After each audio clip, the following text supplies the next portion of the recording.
प्रसार भारती अभिलेखागार की प्रस्तुति सदाबहार सुनहरे दौर का अनमोल खजाना। संत ज्ञानेश्वर, संत ज्ञानेश्वर, संत ज्ञानेश्वर, संत ज्ञानेश्वर।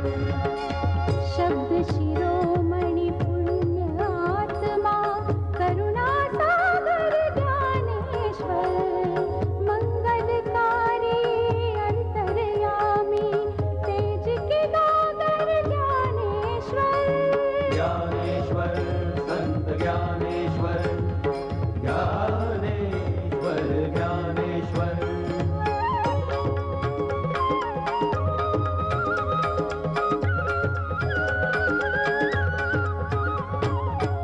आनंदी की पूज धरा पे ज्ञानेश्वर रहते थे, शीतल निर्मल ज्ञान की गंगा बन के वो बहते थे। धर्म दया भक्ति की मूरत, प्रेम का मंदिर ज्ञानेश्वर। ज्ञानेश्वर, संत ज्ञानेश्वर, ज्ञानेश्वर, ज्ञानेश्वर।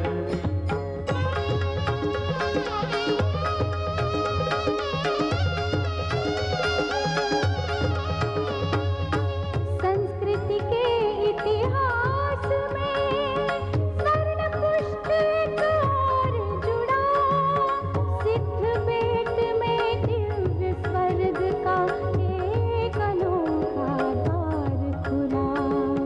भेदभाव को जड़ से मिटाया सहज सदाचार ज्ञानेश्वर। संत ज्ञानेश्वर, संत ज्ञानेश्वर, संत ज्ञानेश्वर, संत ज्ञानेश्वर, संत ज्ञानेश्वर, संत ज्ञानेश्वर, संत ज्ञानेश्वर, संत ज्ञानेश्वर, संत ज्ञानेश्वर, संत ज्ञानेश्वर, संत ज्ञानेश्वर, संत ज्ञानेश्वर, संत ज्ञानेश्वर, संत ज्ञानेश्वर, संत ज्ञानेश्वर, संत ज्ञानेश्वर।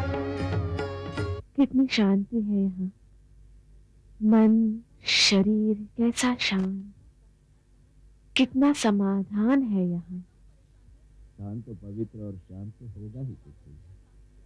इस स्थान पर विठल पंत और रुक्मिणी का निवास था, और जिस स्थान पर इन ईश्वर पुत्रों ने जन्म लिया वहां निसंदेह शांति तो होगी ही।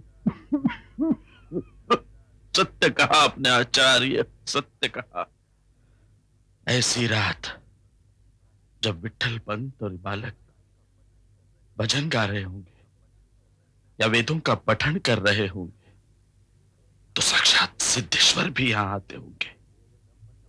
ऐसे वेद संपन्न ब्राह्मण को और उसके परिवार को मैंने यातनाएं दी। मैंने एक निष्पाप योगी को मृत्यु दंड दिया।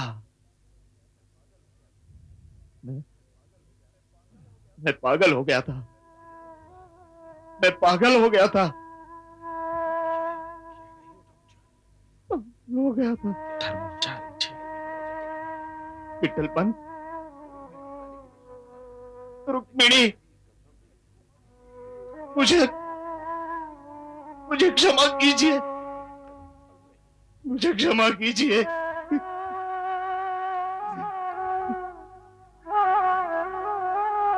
बाबा, मुझे तो कण कण में, वृक्षों लताओं में, इस तुलसी में, कुटी के अंदर सभी और रुक्मिणी और पंत दिखते हैं। बलवंत काका, आप कितने भाग्यवान हैं जो आपने इन बालकों के हर रूप को भीतर से देखा। हाँ हाँ, मैं भाग्यवान हूं। मैंने विठल पंत को वचन दिया था कि आखिरी सांस तक बालकों के साथ रहूंगा। इन बालकों की जीवन यात्रा इतनी अतर्क, इतनी विशाल, इतनी दैदीप्यमान है कि मेरी जीवन से वर्णन करने में असमर्थ है। ज्ञानांजन ज्ञानेश्वरी बता रहा, तब उसमें हो रहा परिवर्तन विलक्षण था, विलक्षण। हमेशा अपनी धुन में मगन रहने वाले ज्ञाना को हर भाषा, हर संगीत, नृत्य, कला, विज्ञान, व्यापार का ज्ञान ऐसे प्रतीत होता था मानो विश्व की हर बात उसे जन्म से ही ज्ञात है। साहित्य की देवी सरस्वती तो ज्ञाना पर पहले से ही प्रसन्न थी। ऐसी मधुर अमृतवाणी कि महाज्ञानियों ने तक ज्ञाना के पैरों पे अपने मस्तक रख दी। इन 4 योगियों का सामर्थ्य शब्दों में वर्णन करना मानो सूर्य को दीपिका दिखाने के बराबर है। जो विलक्षण अनुभव मुझे हुआ, जो ज्ञान मैंने इनसे प्राप्त किया, उसके लिए मैं अपने आप को धन्य मानता हूं, धन्य। जब पैठन की सभा में भैंसे से वेद कहलवाए, उसी क्षण के पश्चात आज तक ज्ञानदेव का अलौकिक होना, अद्वितीय होना बढ़ता ही जा रहा है। इतना छोटा योगी महाज्ञानी होना, निवृत्ति का उसका गुरु होना, सोपान की सेवा और मुक्ताबाई की ममता, सब अद्वितीय, अद्वितीय। इनके सानिध्य से, इनकी कृपा छत्र में मैंने अपना जीवन सफल पाया। मैं तृप्त हो गया गोदावरी, तृप्त, जीवन मृत्यु के भय से मुक्त, पूर्ण समाधानी, पूर्ण समाधानी।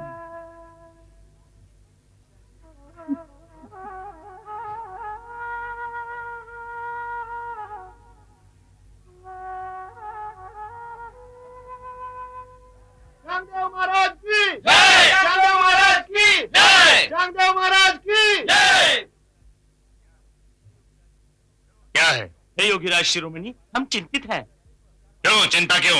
योगीराज, वो 4 बालक और उनमें ज्ञानेश्वर अब अलंकापुरी अपनी जन्मभूमि गए हैं। उनकी योग्यता के सामने सब लोग नतमस्तक हो रहे हैं। उनके दर्शन के लिए गुरुवर दूर दूर से भक्तगण आ रहे हैं। वो तो साक्षात ईश्वरी पुत्र हैं। बस तर्क वितर्क ना करो, हम उस ज्ञानेश्वर की परीक्षा लेंगे। हाँ, ये उचित रहेगा। आदेश अनुसार पत्र दीजिए। वो नाक पकड़कर आपकी शरण में हो गए। हाँ, साहित्य लाओ। जैसे आज्ञा। जैसे आज्ञा। जय, चांगदेव महाराज की जय। योगीराज लीजिए। किंतु पत्र में क्या लिखूं? पत्र में चिरंजीव लिखूं? नहीं। क्यों गुरुदेव? तुम्ही ने कहा था ना, वे असाधारण योगी हैं। हाँ, किंतु वे छोटे हैं, बालक हैं अभी। आयु शरीर की नहीं, बुद्धि की होती है मूर्ख। क्या लिखो? तीर्थरूप? नहीं नहीं, तीर्थरूप तो पितृतुल्य को कहते हैं। ज्ञानेश्वर? नहीं नहीं, वे असाधारण योगी हैं। आशीर्वाद लिखूं? नहीं नहीं, क्या लिखूं? क्या लिखूं? ज्ञानेश्वर अगर योगी हैं और न लिखे शब्दों की भावना जानते हैं तो वे इस पत्र का उत्तर अवश्य देंगे। यही उनकी परीक्षा होगी। जाओ, ये पत्र ले जाओ। वैसी आज्ञा गुरुदेव। ज्ञानेश्वर, ज्ञानेश्वर, ज्ञानेश्वर। धर्माचार्य जी, आपके और अलंकापुरी के धर्मपीठ की आज्ञा का पालन करने हम पैठन क्षेत्र शुद्धि पत्र लाने गए थे। ये रहा शुद्धि पत्र, इसे स्वीकार करें।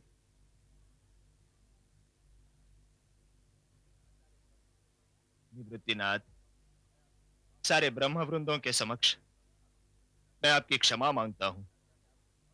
आपकी योग्यता जाने बिना मैंने आपको बहुत कष्ट दिए। अभी शुद्धि पत्र की आवश्यकता नहीं है।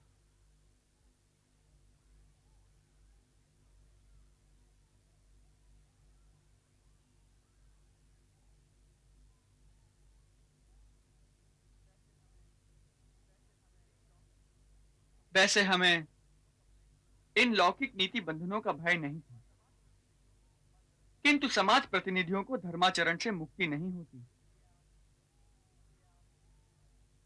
इसलिए आप इसे स्वीकार करें।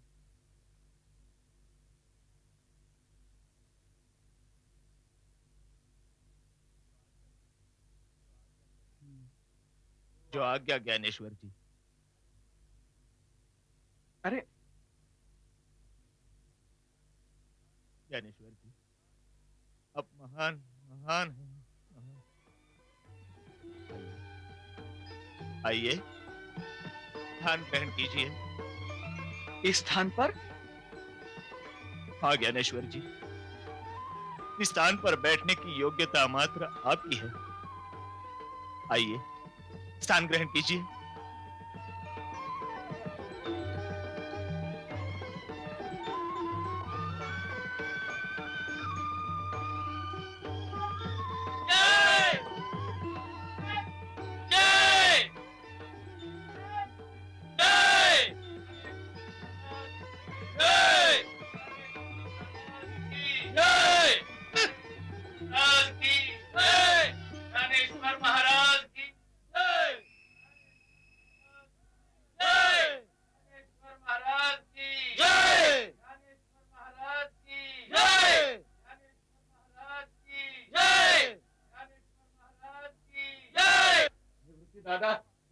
निवृत्ति दादा, क्या बात है रायबा? दो साधु आपके दर्शनार्थ आ रहे हैं। साधु? हाँ, महातपस्वी चांगदेव जी के शिष्य। लो आ गए। हाँ। प्रणाम। महातपस्वी योगीराज योगेश्वर, योग तपस्वी चांगदेव जी के शिष्यों का प्रणाम स्वीकार हो। आओ शिष्योत्तम, सुस्वागत है। हमारे लिए पत्र लेकर आए हो? आप तो त्रिकाल ज्ञानी, आपको सब ज्ञात है। लीजिए, ये पत्र स्वीकार कीजिए।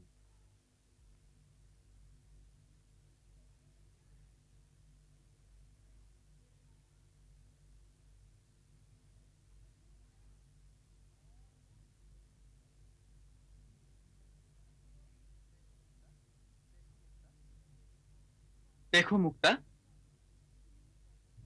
चांगदेव वही है ना जिन्होंने 1400 वर्ष की आयु पाई है? हाँ देवी, महातपस्वी योगीराज योगेश्वर 1400 वर्ष के ही हैं। 1400 वर्ष तप करने के पश्चात इस पत्र की भांति कोरे ही रह गए चांगदेव? मुक्ताई, कोरा है चांगदेव, लेकिन यही ठीक है। जैसा चाहोगी वैसा बना सकोगी। जिस प्रकार कोई कुम्हार गीली मिट्टी से माटी को कोई भी आकार दे सकता है, उसी तरह शिष्योत्तम, क्या आज्ञा है चांगदेव जी की? महात्मन, योगीराज योगेश्वर जी ने इस पत्र का उत्तर मांगा है। साधु, आप विश्राम कीजिए, उत्तर अवश्य मिलेगा। आइए, प्रणाम।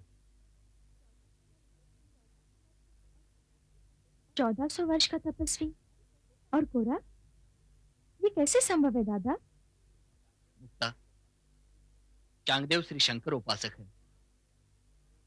क्षमाशीलता, तेज अंग कांति और तपोबल से तेजपुंज चांगा को चांगदेव कहा जाने लगा। श्रुति, न्याय, व्याकरण, ज्योतिष, धनुर्विद्या, परकाया प्रवेश आदि कलाओं में निपुण चांगदेव भक्तों के दुख हरने लगे। किंतु सिद्धि प्राप्त होने के पश्चात अहंकार से उन्मत्त चांगदेव ब्रह्मज्ञान के बारे में शून्य ही रहे। इसीलिए ज्ञान, तुम चांगदेव को एक ब्रह्मज्ञान सदृश पत्र लिखो, ताकि उन्हें आत्मचिंतन से आत्मज्ञान प्राप्त हो, ब्रह्मज्ञान प्राप्त हो।